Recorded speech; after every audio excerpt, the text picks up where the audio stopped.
Well, I'm almost to the end of episode 3 now.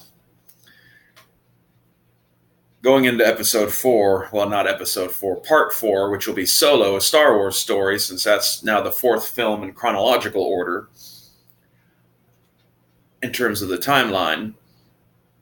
That's going to be weird, but upon this viewing of Revenge of the Sith, I am really struck by how incredibly dumb all 3 of the main characters start acting. Pretty much midway through the movie, although there's hints of that throughout the whole time. I will say, compared to Attack of the Clones, the effects stand up better. And the acting is marginally improved, but I expect better stuff from the likes of Ewan McGregor and Natalie Portman than what they deliver in this film.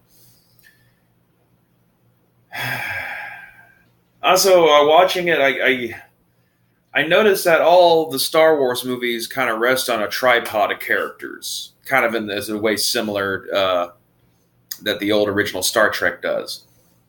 In the prequels, it's Obi-Wan, Anakin, and Padme. In the classics, it's Luke, Han, Leia. And in the new versions, the sequel trilogy, it's Rey, Finn, and Kylo / Ben. And the dynamics are all, well, the dynamics in the basic pared down gist of what you see in both the first and the second is it's 2 friends and the girl that they both love, but only one of them can be with, to varying degrees. The classic is probably the most like that.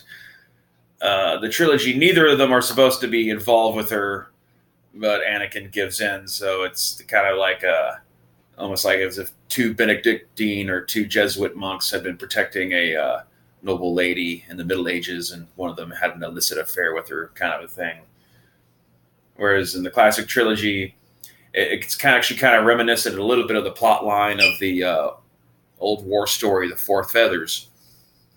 And in the sequel trilogy, it's the dynamic is there, even down to them both being in love with Rey, more so than, like, say, in this one, the prequels, because Obi-Wan didn't have that level of affection towards her. He had friendship, but he wasn't, like, trying to nosh on her or anything. But the dynamic is weird in that it starts off with them fractured.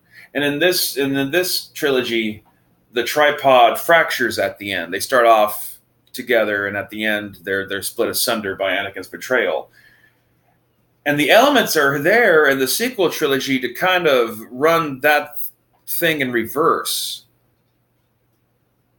which could help give an overarching sense of continuity and an actual bridge of sorts to the stories of the original trilogy to create a mirrored effect. Because what if in the final movie in Episode 9, it ends off where Rey, Finn, and Kylo actually have to team up, and ends with them all together as friends. And the question mark is which one of them gets Rey. So, congratulations, Disney.